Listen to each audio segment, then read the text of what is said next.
Hey treasure hunters, today while giving clue number 4 from microhunt number 3, let's also discuss the top 12 ways that you can think like a pirate.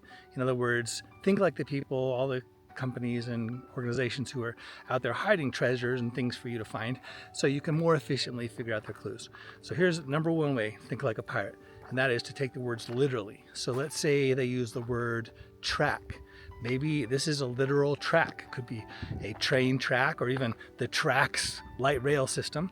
Maybe a racetrack like around the high school football field, or perhaps the motorsports racetrack out in Grantsville, or even the Bonneville Speedway, although there's not really an actual track out there, is there? So that one sounds much less likely.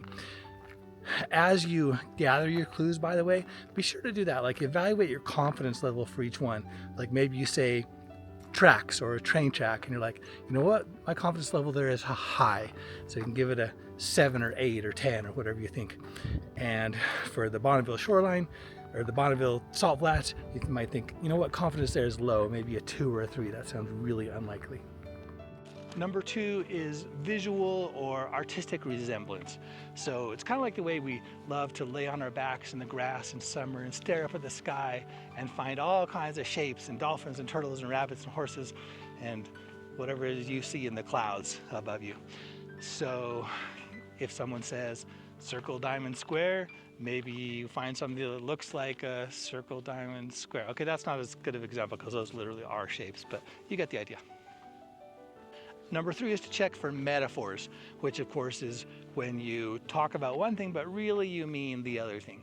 And we're not going to make any distinction between metaphors and similes where you actually use the word like, because we're not in school anymore, right? You're not getting graded on this, and it's the same basic idea. So when someone says the word tree in a clue, do they mean a real literal tree, or are they maybe talking about something figurative like a family tree? What if it is? By the way, please don't take any of my comments in all these examples too seriously. That's not my intention. I don't think it'll help you out. So you might say, oh, maybe it's a family tree, and maybe a tree stump is a family tree that ended because they didn't have any children. But then you go back to my tip, what I mentioned at the end of number 1, and when I said, please rate your guesses for confidence level, and you know, that's a pretty big reach. So maybe give that a 2 or a 3 for a ended family tree. Anyway, I can't think of anything where that's going to lead to treasure anyway. The best metaphors, by the way, are things that have a certain amount, like just the right amount in common between the thing you actually mentioned and the thing you're referring to, but not too much, not too much, not too little. So if someone says the brick wall was the color of a red brick Crayola crayon, then that's way too much in common. It's not even a helpful metaphor, and so you can pretty much rule that one out. Or if you say John and Mary had never met, they were like 2 hummingbirds who also had never met. These came from a contest, by the way. I love them so much. I used to use them when I was teaching. That's way too little in common. So another bad metaphor, if you say her hair glistened in the rain like nose hair after a sneeze, that just draws in too much extraneous stuff, and it's funny, but it's not helpful. So if you don't have a good metaphor, chances are that's gonna knock your confidence level down and you're not on the right track. Number 4 is an allusion. Not an illusion, but an allusion. And that's when you allude to something by referring to it without actually mentioning it specifically. So for example, if some movie like Mary Poppins or Lord of the Rings had a tree stump in it, then mentioning tree stump might make you think of that. And if that's helpful, great, you know, give it a confidence rating. That probably needs to be combined with some other line of the clue to be helpful. For number 5, this is to check landmarks or names that you might find on a map. So I have a great example of this, but I can't tell you because I'm already using it in one of the clues for the almost 10 pounds of money treasure hunt that we're going to start revealing clues for as soon as we get our 250 YouTube subscribers. So another one might be, let's say there's a street name, right? Like Treasure Circle or something. And so if the clue has the word circle in it, maybe you can look for a place on the map that have the word circle.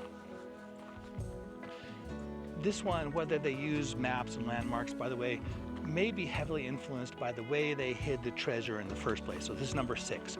If they planned it all out and looked on the map and wrote the whole poem maybe even before they even went there and hid the treasure in the first place, they're much more likely to rely on map names and landmarks. Whereas if they just went and picked a spot, and as they went, they just looked around and took it all in, maybe snapped a few photos, then went home and wrote the clues afterward, you're much more likely to rely more heavily on number 7, local knowledge, like literally local things that you actually can see, like line of sight. A great example of that is if you happen to find a clue that says what points toward heaven but is upside down, and you're hiking along towards where you think it is, and suddenly you see a tree that's growing up but is bent over by avalanche or whatever, and 180 degrees pointing down now, and you think, Eureka, that has got to be it, I'm almost there. But you're not, you're wrong. Voice of experience, but it was a good idea, and maybe that'll help you out sometime in the future. Number 8 refers to local or historical knowledge. So for example, if the clue has the word Utah in it or something, or mentions Utes, if you know that the Utes actually were brought in from Colorado, and therefore the name of our state is named after something from out of state, similarly to our state tree, which is the Colorado blue spruce, or our state bird, which is the California gull. I think our state flower, the Seagull lily, is okay, but anyway, maybe that'll come in useful. And if you happen to know that the tribes were actually, like here in Utah Valley, where it was the Timpanogos tribe, and that they don't even look similar. And by the way, this is something that you'll probably hear about in the news in coming years.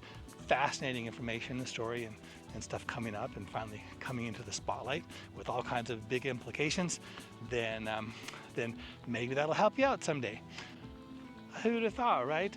That paying attention in history class or tuning into local events might actually pay off someday. Number 9 is to question the complexity of the clue.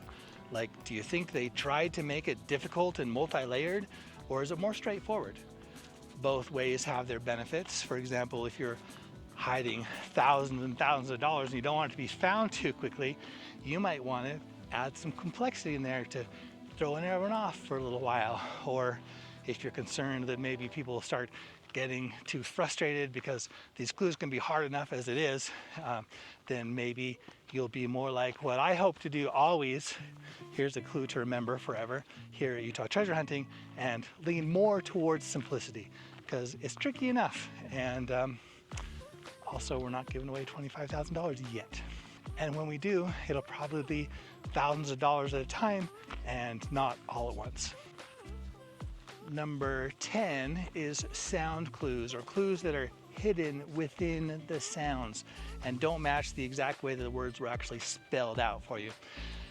So for example, if someone tells you, if a clue directs you to search around the drinking fountain, maybe what they really mean is to look around the blinking mountain or something. So do you have a mountain with a flashing beacon on it somewhere? Who knows, that could be it.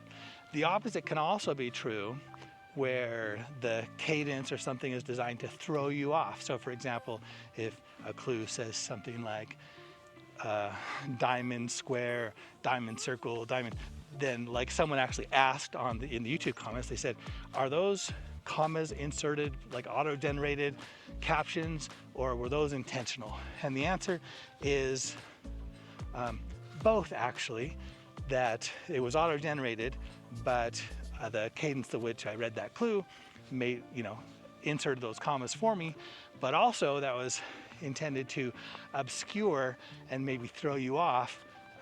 There's actually no meaning to those, so I answered that question in the YouTube comments as well about that. So piratey of me, right? Sorry, but pirates gotta do what a pirate's gotta do. We hide things, that's what we do, so deal with it. Number 11 is to connect the dots. So So just like after number 1, I told you to give a confidence rating to each of your interpretations. Also line up all your interpretations, check out the confidence level of each one, and find out if they all are in line. So if you find some interpretation where you're like, oh my gosh, this fits so perfectly, this one clue, eureka, that's gotta be it, then slow down a little bit and make sure the other clues align as well. If you hit something like 70% of your clues align, but 30% you can't really find a connection, you're probably barking up the wrong tree. If you hit 90%, where 9 out of 10 work, then there's a better chance, but you know, I wouldn't pack up the kids and drive across state lines unless I hit 10 out of 10 and I felt really good about them. And if the confidence level on each of them was relatively high. Also, I don't even have any kids, so if I pack them up and cross state lines, I'm in deep trouble. And finally, number 12 is to study the style and patterns in previous hunts by whichever pirate you're trying to track down their treasure for this time. So check which of these 11 other pirate ways of thinking they typically use. And you probably also want to pay attention to evolution because they change over their time, they learn their lessons. Of course, there's no guarantee that they'll use the same methods they did before, but there's a higher probability. But just don't rule out the other ones as well, because those might be helpful as well. So that's it for the top 12 ways to think like a pirate and interpret pirate clues and treasure hunts, and hopefully you get there before anybody else does. Now for your next clue for microhunt number 3, here it is. This one relies heavily on tip number 1. So take a look back through the clues I've given you already and see which ones you can sort maybe by hint number 1. There are also some, I think, number 5 in there as well. And anyway, check them all and you're bound, especially with the additional clue that we're going to embed in what's coming up next. It can really get you zero in super close, and once you get there, you're going to find the rest quite easily. And when you get there, by the way, you look in the right spot, it's pretty obvious. It's staring right back up at you.